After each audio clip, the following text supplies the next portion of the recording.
Работал сразу над двумя эскизами, и стоячая фигура и сидячая фигура. Больше мне понравилась вторая фигура, которая сидячая, и продолжал над ней работать дальше.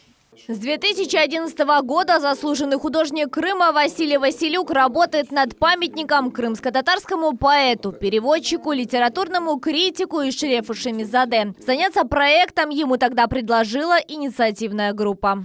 И впоследствии у меня появились несколько идей, которые я показал, и одна из них инициативной группы понравилась. Мы обсудили, доработали, и в итоге я стал работать над полноценным памятником натуральную величину в мягком материале в глине. Выбранный вариант памятника представляет собой сидячую фигуру поэта. С обратной стороны рельеф с иллюстрациями из его произведения «Стена слез». Узнав об инициативе общественности, сын поэта Айдын приехал познакомиться со скульптором. Войдя в мастерскую, был приятно удивлен. Было очень приятно, когда он зашел в мастерскую, увидел и сказал слово «папа». Вот. А внук сказал, это дедушка. И он даже меня переспросил, вы, говорит, случайно отца не знали? Я говорю, нет, ну, это очень удачный портрет, говорит, все, очень понравилось. Эльвира Меджадиева стала инициатором установки монумента на родине поэта в Евпатории. Она убеждена, что крымчане должны знать в лицо своих талантливейших земляков. Чтобы могли здесь собираться,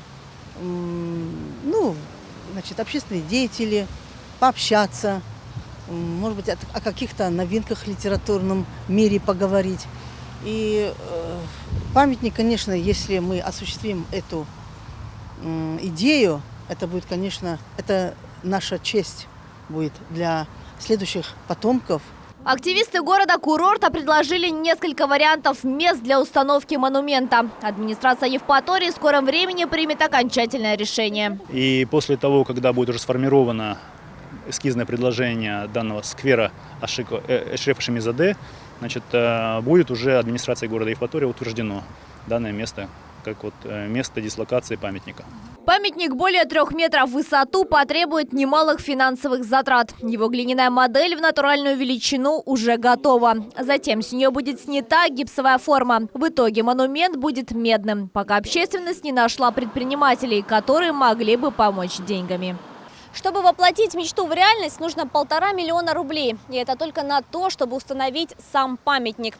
Это предварительное место, которое сейчас рассматривают городские власти совместно с активистами города. Оно находится в центральном сквере города Евпатории. И, возможно, совсем скоро вместо вот этого огромного клочка земли здесь появится благоустроенная территория. Положат плитку, проведут освещение и установят лавочки. И после здесь можно будет не только окунуться в историю, но и проводить литературные вечера.